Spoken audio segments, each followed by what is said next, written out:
Hai guys, apa kabar? Selamat berjumpa kembali dengan SKM Top Channel, suatu channel yang akan menebar cinta dan persahabatan dalam arti yang seluas-luasnya.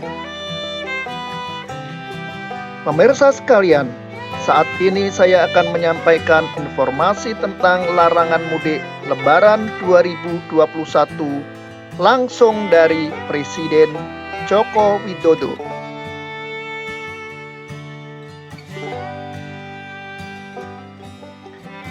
Tradisi mudik, tradisi lebaran, merayakan Hari Raya Idul Fitri di kampung halaman. Semua perantau ingin pulang kampung, bertemu keluarga dan handai tulang, melepas kangen dan menjalankan ritual sungkeman atau bermaaf-maafan. Berikut ini gambaran mudik di saat-saat normal.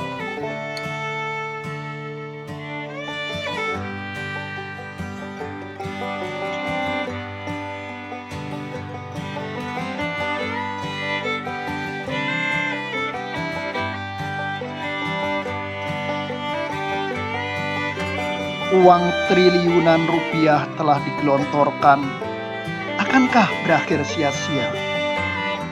Berikut larangan mudik langsung dari Presiden Republik Indonesia Joko Widodo.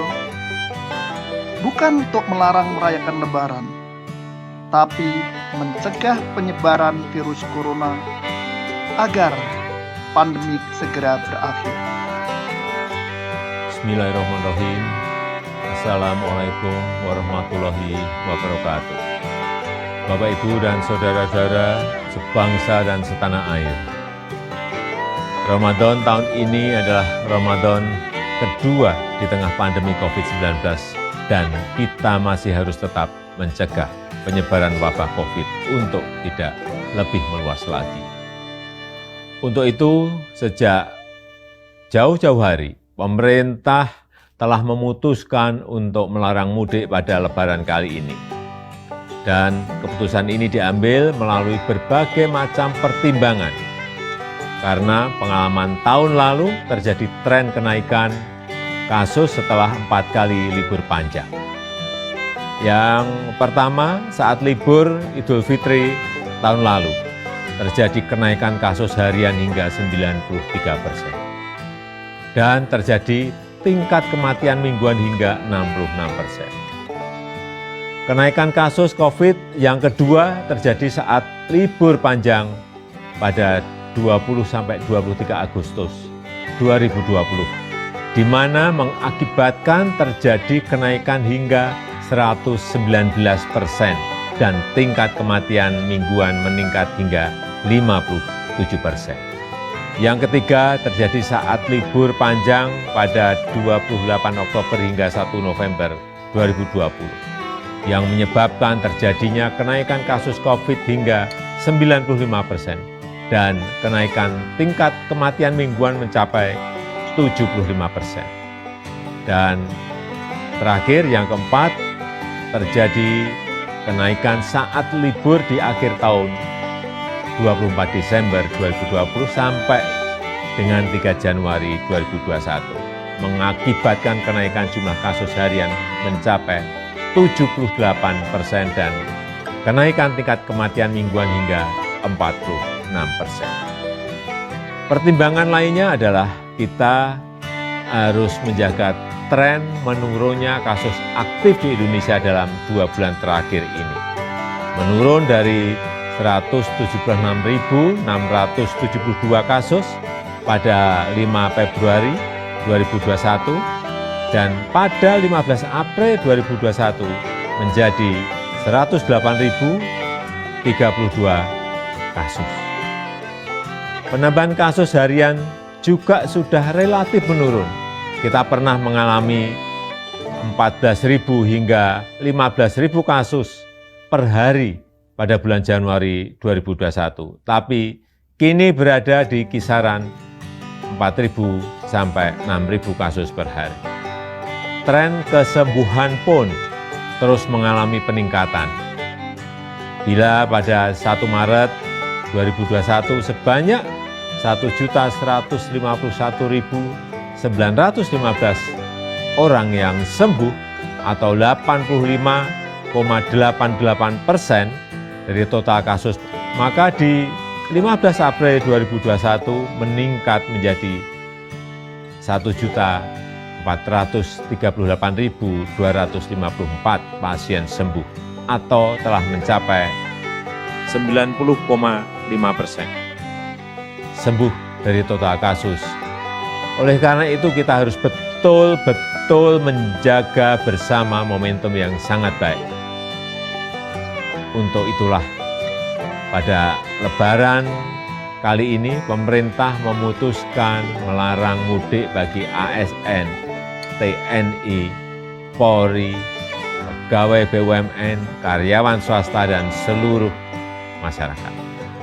Bapak, Ibu, dan saudara-saudara yang saya hormati, saya mengerti kita semuanya pasti rindu sanak saudara di saat-saat seperti ini, apalagi di Lebaran nanti. Tapi mari kita utamakan keselamatan bersama dengan tidak mudik ke kampung halaman. Mari kita isi Ramadan dengan ikhtiar memutus rantai penularan wabah demi keselamatan seluruh sanak saudara kita dan juga diri kita sendiri dan seluruh masyarakat. Selamat menjalankan ibadah puasa. Semoga Allah Subhanahu wa Ta'ala meridhoi kita dan memberkahi bangsa Indonesia. Wassalamualaikum warahmatullahi wabarakatuh.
Assalamualaikum warahmatullahi wabarakatuh.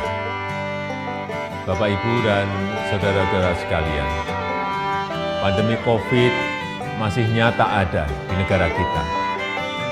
Oleh sebab itu, kita harus tetap benar-benar waspada, tetap tidak boleh lengah, tidak boleh menyepelekan yang namanya COVID. Memang, kurva kasus COVID di tanah air sudah melandai sejak penerapan PPKM skala mikro dan dimulainya program vaksinasi. Memang tren kesembuhan terus meningkat dan bahkan hari ini jumlah kasus aktif berada di 100.000 orang. Kemudian ada penurunan kasus harian, tapi jangan dulu berpuas diri. Jangan optimisme berlebihan. Jangan merasa situasi sudah terkendali, jangan merasa sudah aman. Belum. Upaya menekan kasus aktif ini harus terus dilakukan, dan sangat bergantung dengan kedisiplinan kita semua dalam menjalankan protokol kesehatan. Iya, kita semua, baik yang sudah divaksin maupun yang belum divaksin, baik yang berada di zona merah, zona orange, zona kuning, dan zona hijau, harus tetap berdisiplin menjalankan protokol kesehatan. Memakai masker, jaga jarak, dan mencuci tangan. Bapak, Ibu, dan saudara-saudara sekalian, kemampuan kita menekan penyebaran COVID-19 ini juga sudah mulai menggerakkan aktivitas ekonomi di daerah. Saya melihat momentum ini harus kita jaga bersama-sama. Saya minta kepada gubernur, bupati, wali kota untuk terus mengingatkan masyarakat untuk berdisiplin menjalankan protokol kesehatan dan juga bersinergi dengan pemerintah pusat dengan melarang mudik warganya pada Lebaran tahun ini. Sekali lagi, saya tegaskan prioritas nomor 1 tetap keselamatan dan kesehatan masyarakat. Taatilah protokol kesehatan, jangan lengah, jangan menganggap remeh, dan tetap waspada. Bersama-sama, insya Allah kita mampu mengatasi ujian dan cobaan yang berat ini. Terima kasih. Wassalamualaikum warahmatullahi wabarakatuh.